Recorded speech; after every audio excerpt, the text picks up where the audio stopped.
So how did you feel when you took the Shahada?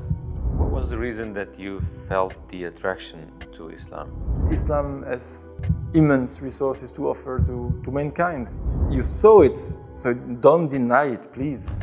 I was really reading it as, okay, this is a personal letter I received from God, you know? It was, okay, just wake up now.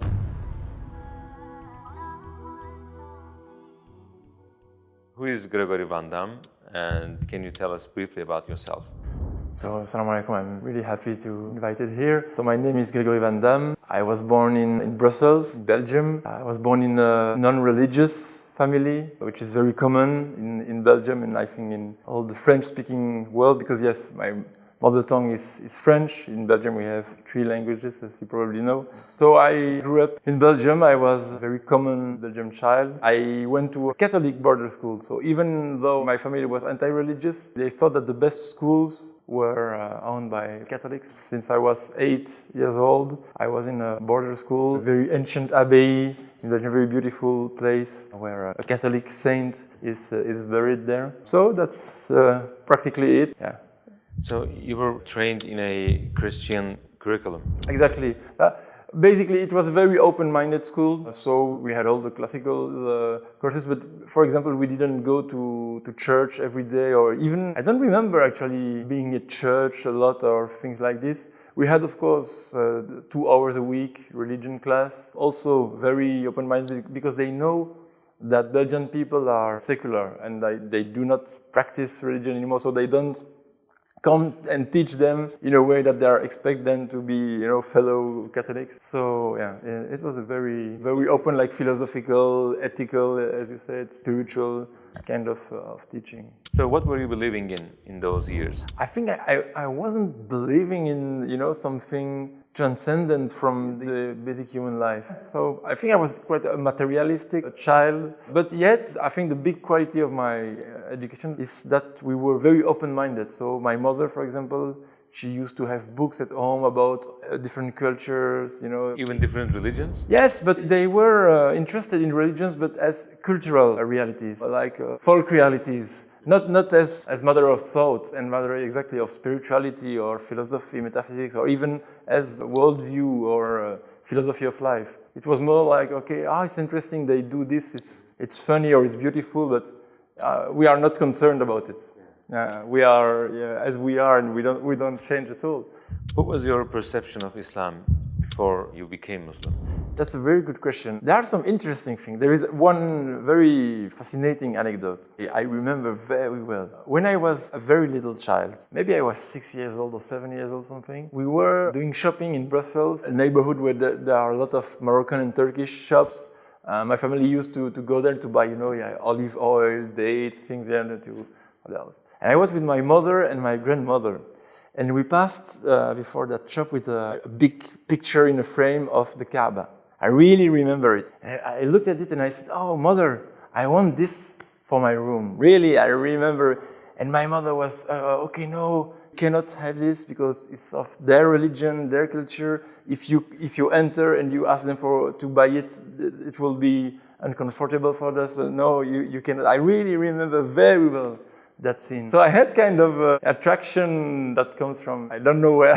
For us in Europe, Muslim equal Arabs. We don't realize that, no, there are Turkish people, there are Persian people, there are African, Indonesian. So Muslim and the Arabs are the enemy, always kind of in the background. Some families of Europe, the imagery of the Crusades also present, not as a racist thing, just as a cultural thing, because we love, chivalry, medieval, these stories are very important stories for the European culture.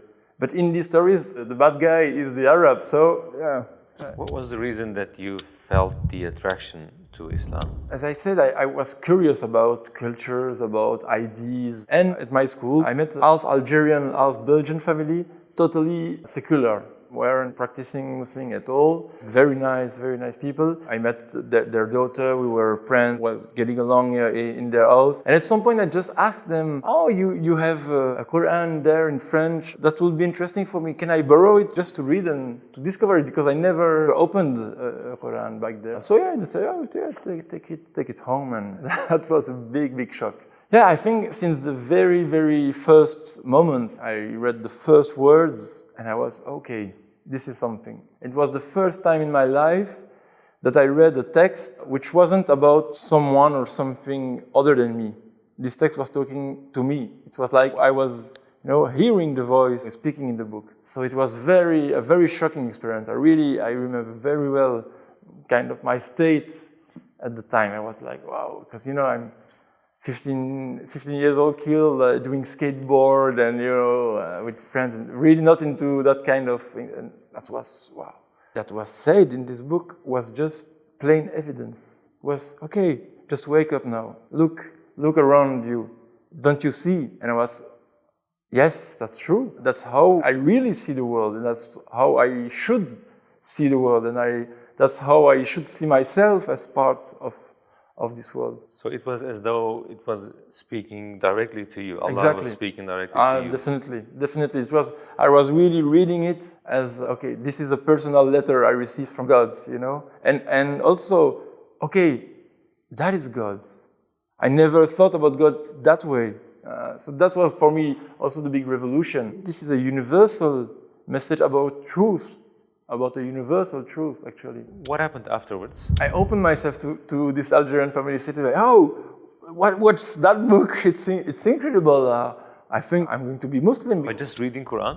Yes, and without knowing any practicing Muslim ever. Basically, I was really convinced. So I had no Muslims around me. I didn't matter at all. Through the mother of the family, she got me a book about how to pray, all, the 5 pillars, or basic teachings of Islam. So for 3 years I was pupil in the boarding school and I was practicing Islam all by myself. How did your family or your friends react to this? My friends, they weren't understand the thing. They were skateboard kids, like punk rock young guys, and they were like, what are you doing there? What's that? They were laughing at me, but they were nice people, so they accept, okay, that's his thing now. But I think everybody, my friends, my family, everybody thought it's just a teenage whim. thing. Yeah, whim, exactly.